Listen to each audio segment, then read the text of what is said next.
শুরুতে জানিয়ে দেব এবার যোদ্ধাদের ভয়ঙ্কর নির্দেশনা দিল হামাস। জানিয়ে দেব চীনের হুমকি মোকাবেলায় এবার মিত্রজোট গড়ে তুলেছে যুক্তরাষ্ট্র ইন্দো প্রশান্ত মহাসাগরীয় অঞ্চলে।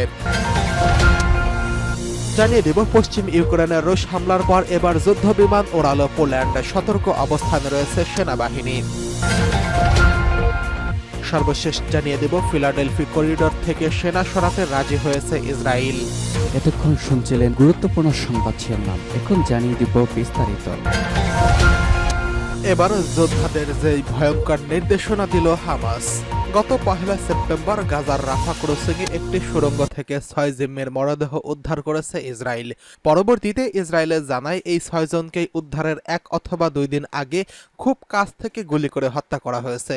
হামাসের মুখপাত্র আবু ওবায়দা গত সোমবার সন্ধ্যায় এক অডিও বার্তায় জানায় হামাসের যোদ্ধাদের নির্দেশনা দেওয়া হয়েছে, যদিও কোনো জিম্মির কাছে ইসরায়েলি সেনারা চলে আসে তাহলে তাকে যেন গুলি করে হত্যা করা হয়। গত জুনে গাজার নুসৈরাত ক্যাম্পে 4 জিম্মিকে জীবিত উদ্ধার করেছিল দখলদার ইসরায়েল, কিন্তু 4 জনকে উদ্ধার করতে তারা হত্যা করেছিল 274 ফিলিস্তিনিকে। আর নুসৈরাতের এই ঘটনার পরই যোদ্ধাদের জিম্মিদের হত্যার নির্দেশ দেওয়া হয়েছে বলে জানিয়েছে আবু ওবায়দা। নুসৈরাত থেকে 4 জনকে উদ্ধারের পর ফারহান আল কাদি নামে 52 বছর বয়সী এক জিম্মিকে জীবিত উদ্ধার করতে পেরেছেন ইসরায়েলি সেনারা। এর আগে যখন শত শত ফিলিস্তিনিকে হত্যার মাধ্যমে সেনারা জিম্মি উদ্ধার করেছিল, তখন সাধারণ ইসরায়েলিরা ভাবছিলেন যুদ্ধ চলার সঙ্গে সঙ্গে যেহেতু জিম্মিদের উদ্ধার করা যাচ্ছে তাহলে যুদ্ধ চলুক। কিন্তু 1 সেপ্টেম্বর 6 জনের মরদেহ উদ্ধারের পর পরিস্থিতি পাল্টে যায়। হাজার হাজার ইসরায়েলি হামাসের সঙ্গে যুদ্ধবিরতি চুক্তি করতে রাস্তায় নেমে আসেন। তারা প্রধানমন্ত্রী বেঞ্জামিন নেতানিয়াহুকে চাপ দিতে থাকেন। তবে যুদ্ধ অপরাধের দায়ে অভিযুক্ত নেতানিয়াহুকে চাপ দিতে পাত্তা দেননি। তিনি পরের দিন সন্ধ্যায় জানান গাজার মিশর সীমান্তবর্তী ফিলাডেলফি করিডোর থেকে সেনাদের প্রত্যাহার করবেন না। হামাস ও ইসরায়েলের মধ্যে এখন যুদ্ধবিরতি হচ্ছে না, মূলত ইসরায়েলি সেনাদের গাজা মিশর সীমান্তে থাকার বিষয়টি নিয়ে। হামাস বলছে যুদ্ধবিরতি চাইলে দখলদারদের সব সেনাকে প্রত্যাহার করে নিতে হবে। অপরদিকে নেতানিয়াহু বলেছেন যদি তারা ফিলাডেলফি করিডোর থেকে সেনা সরিয়ে নেয় তাহলে হামাস সীমান্ত ব্যবহার করে আবারও অস্ত্র নিয়ে আসবে। মার্কিন সংবাদ মাধ্যম CNN জানিয়েছে হামাস নতুন করে যে কৌশল নিয়েছে এটি যুদ্ধের নতুন আরেকটি ধাপ তৈরি করেছে, সঙ্গে জটিল করেছে জিম্মি সমস্যাটি। এদিকে চীনের হুমকি মোকাবেলায় মিত্রজোট গড়ে তুলেছে যুক্তরাষ্ট্র। চীনের হুমকি মোকাবেলায় ইন্দো প্রশান্ত মহাসাগরীয় অঞ্চলে মিত্রদের নিয়ে একটি জোট গড়ে তুলেছে যুক্তরাষ্ট্র। তাইওয়ানের এক সাংবাদিক সম্মেলনে এই কথা জানিয়েছেন যুক্তরাষ্ট্রের শীর্ষ কূটনৈতিক। তিনি উল্লেখ করেছেন তাইওয়ানই চীনের একমাত্র লক্ষ্য নয়, বরং পুরো অঞ্চলের স্থিতাবস্থা পরিবর্তনের চেষ্টা করছে বেইজিং। ব্রিটিশ বার্তা সংস্থা রয়টার্স এই খবর জানিয়েছেন। তাইওয়ানের সবচেয়ে গুরুত্বপূর্ণ সমর্থক এবং অস্ত্র সরবরাহকারী হলেও দেশটির সঙ্গে আনুষ্ঠানিক কোনো সম্পর্ক নেই যুক্তরাষ্ট্রের। সম্প্রতি তাইপেতে সাংবাদিকদের সঙ্গে আলাপকালে তাইওয়ানের যুক্তরাষ্ট্রের ডি ফ্যাক্টো রাষ্ট্রদূত এবং আমেরিকান ইনস্টিটিউট ইন তাইওয়ানের নতুন পরিচালক রেমন্ড গ্রিন বলেছেন যুক্তরাষ্ট্র ইন্দো প্রশান্ত মহাসাগরীয় অঞ্চলে মিত্রদের নিয়ে একটি কাজ করছেন যা আমাদের প্রতিরোধ ক্ষমতা বাড়াবে। তিনি আরও বলেন চীনের এই প্রচেষ্টা শুধু তাইওয়ানকেই নয় বরং অন্যান্য দেশকেও ভয়ভীতি এবং জোর জবরদস্তি করে স্থিতাবস্থা পরিবর্তনের লক্ষ্য করা হচ্ছে। ফলে আরও বেশি দিন নিয়মভিত্তিক আন্তর্জাতিক ব্যবস্থাকে রক্ষা করার জন্য একত্রিত হচ্ছেন।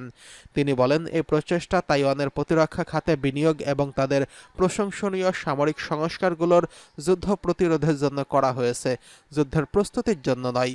গ্রিন আরও উল্লেখ করেন তাইওয়ানের প্রণালী এবং বৃহত্তর ইন্দো প্রশান্ত মহাসাগরীয় অঞ্চলে কৌশলগত ভারসাম্য বজায় রাখা উভয় পক্ষের মধ্যে শান্তিপূর্ণ সংলাপের মাধ্যমে বিরোধ নিষ্পত্তি করতে সহায়তা করবে।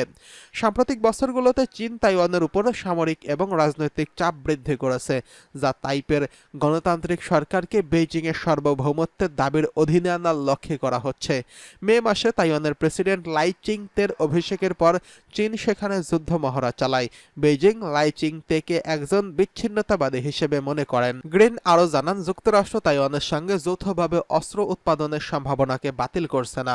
তিনি বলেন তাইওয়ানের প্রতিরক্ষার চাহিদাগুলো যুক্তরাষ্ট্রের অস্ত্র সরবরাহের ক্ষেত্রে সর্বোচ্চ অগ্রাধিকার পাচ্ছে।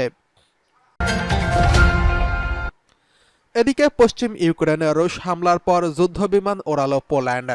ইউক্রেনের পশ্চিমাঞ্চলের লাভিবে রুশ হামলার পর নিজেদের যুদ্ধবিমান আকাশে উড়িয়েছে ন্যাটোর দেশ পোল্যান্ড। পুলিশ এবং তাদের মিত্রদের বিমানগুলো মঙ্গলবার রাতে মোতায়েন করা হয়। ওই সময় রাশিয়া লাভিবে বড় ধরনের হামলা শুরু করে। ৮ দিনের মধ্যে তৃতীয়বার পোল্যান্ডের আকাশ প্রতিরক্ষা ব্যবস্থা সক্রিয় করা হলো। ব্রিটিশ বার্তা সংস্থা রয়টার্স এই খবর জানিয়েছেন। লাভিবের মেয়র আন্দ্রেই সদোভি জানিয়েছেন, নিহতদের মধ্যে ৩ শিশু রয়েছেন। টেলিগ্রাম মেসেঞ্জিং অ্যাপে পোস্ট করা এক ভিডিওতে মেয়র সাদোভি ধ্বংসপ্রাপ্ত একটি ভবনের ধ্বংসস্তূপের মাঝে দাঁড়িয়ে বলেন, শহরের কেন্দ্রস্থলে স্কুল থেকে শুরু করে ঘরবাড়ি ও ক্লিনিক সহ ৫০টিরও বেশি স্থাপনা ক্ষতিগ্রস্ত করেছে। লাভিবের আঞ্চলিক কর্মকর্তাদের তথ্য অনুসারে এই হামলায় ৭ জন নিহত এবং আরও অনেক মানুষ আহত হয়েছেন। ঐতিহাসিক স্থাপত্যে ভরপুর এই শহরের কেন্দ্রস্থলে ড্রোন ও ক্ষেপণাস্ত্র হামলা অনেক ভবন ধ্বংস হয়ে গেছে। পোল্যান্ডের সশস্ত্র বাহিনীর কার্যক্রম পরিচালনা কমান্ড এক্স প্ল্যাটফর্মে জানিয়েছেন, পুলিশ এবং মিত্রদের বিমানগুলো রাশিয়ার পশ্চিম ইউক্রেনের হামলার কারণে মোতায়েন করা হয়েছে। পোস্টটিতে আরও উল্লেখ করা হয়, এটি পুরো আকাশ প্রতিরক্ষা ব্যবস্থার জন্য আরেকটি ব্যস্ত রাত ছিল। বুধবার সকালে রাশিয়ার কিয়েভ সহ অন্যান্য অঞ্চলেও ক্ষেপণাস্ত্র হামলা চালিয়েছে, তবে তাৎক্ষণিকভাবে কোনো ক্ষয়ক্ষতির খবর পাওয়া যায়নি। গত ২ সপ্তাহে রাশিয়া ইউক্রেনে শত শত ক্ষেপণাস্ত্র এবং ড্রোন হামলা চালিয়ে আসছেন। রাশিয়ার সামরিক ব্লগারদের দাবি, কিয়েভের কুরস্ক অঞ্চলে আক্রমণের প্রতিক্রিয়ায় এই বিমান হামলা বৃদ্ধি করা হয়েছে। মঙ্গলবার ইউক্রেনের একটি সামরিক ইনস্টিটিউটে রাশিয়ার ২টি ব্যালিস্টিক ক্ষেপণাস্ত্র হামলায় ৫০ জনেরও বেশি নিহত এবং শতাধিক আহত হন, যা এবছরের সবচেয়ে বেশি প্রাণঘাতী একক হামলা হিসেবে গণ্য করা হচ্ছে। এদিকে ফিলাডেলফি করিডর থেকে সেনা সরাতে রাজি হল ইসরায়েল। ফিলিস্তিনের অবরুদ্ধ গাজা উপত্যকার সঙ্গে মিশরের ফিলাডেলফি করিডর থেকে সেনা সরাতে রাজি হয়েছে ইসরায়েল। এই সীমান্তে সেনারা অনির্দিষ্টকালের জন্য অবস্থান করবেন প্রধানমন্ত্রী বেঞ্জামিন নেতানিয়াহু। এমন প্রতিশ্রুতি দেওয়ার কয়েক ঘন্টা আগে কাতারি মধ্যস্থকারীদের এই তথ্য জানিয়েছে ইসরায়েলি আলোচকরা। তারা বলেন, যুদ্ধবিরতির দ্বিতীয় ধাপে ইসরায়েলি সামরিক বাহিনী আইডিএফের সেনাদের সরিয়ে নেবে। বুধবার ৪ সেপ্টেম্বর এক প্রতিবেদনে স্থানীয় সংবাদ মাধ্যম টাইমস অফ ইসরায়েল এই খবর জানিয়েছেন। মঙ্গলবার হিব্রু পত্রিকার খবরে বলা হয়, সম্প্রতি ইসরায়েলি আলোচকেরা মধ্যস্থকারীদের বলেছিলেন, তারা এখনও যুদ্ধবিরতির দ্বিতীয় ধাপে ফিলাডেলফি করিডর থেকে আইডিএফের সেনাদের সম্পূর্ণভাবে প্রত্যাহারের প্রস্তাবটিকে সমর্থন করেন, যদিও সেখানে অনির্দিষ্টকালের জন্য সামরিক সেনা মোতায়েন রাখতে দৃঢ় প্রতিজ্ঞ নেতানিয়াহু। ইসরায়েলি সংবাদ মাধ্যম হারেজের প্রতিবেদনে উল্লেখ করে টাইমস অফ ইসরায়েলকে একজন আরব কূটনৈতিক বলেন, সোমবার নেতানিয়াহুর সংবাদ সম্মেলনের আগে কাতারি প্রধানমন্ত্রী মোহাম্মদ বিন আব্দুর রহমান আল থানিকে ফিলাডেলফি করিডর নিয়ে তেহরানের অবস্থা জানাতে মোসাদের প্রধান ডেভিড বার্নিয়া জরুরি ভিত্তিতে দোহায় যান। আলোচনার সঙ্গে পরিচিত একটি সূত্র হারেজকে বলেছে, চূড়ান্ত মার্কিন প্রস্তাবে যুদ্ধবিরতির প্রথম ধাপে করিডরে ইসরায়েলি সেনাদের কমিয়ে আনার আহ্বান জানানো হবে এবং দ্বিতীয় ধাপে সেনাদের প্রত্যাহার করা হবে। সোমবার সরাসরি প্রকাশিত একটি ভাষণে নেতানিয়াহু যুক্ত দিয়েছিলেন, ১৪ কিলোমিটার অর্থাৎ ৯ মাইল প্রসারিত সীমান্ত থেকে সেনা প্রত্যাহারের অনুমতি দেওয়া হলে গাজা ও এই সীমান্তে আবারও অস্ত্র তৈরির সরঞ্জাম এবং সুড়ঙ্গ খননে অস্ত্রগুলো পাচার করা হবে। এই সময় জিম্মিদের পাচার হওয়ার আশঙ্কা বেশি বলে উদ্বেগ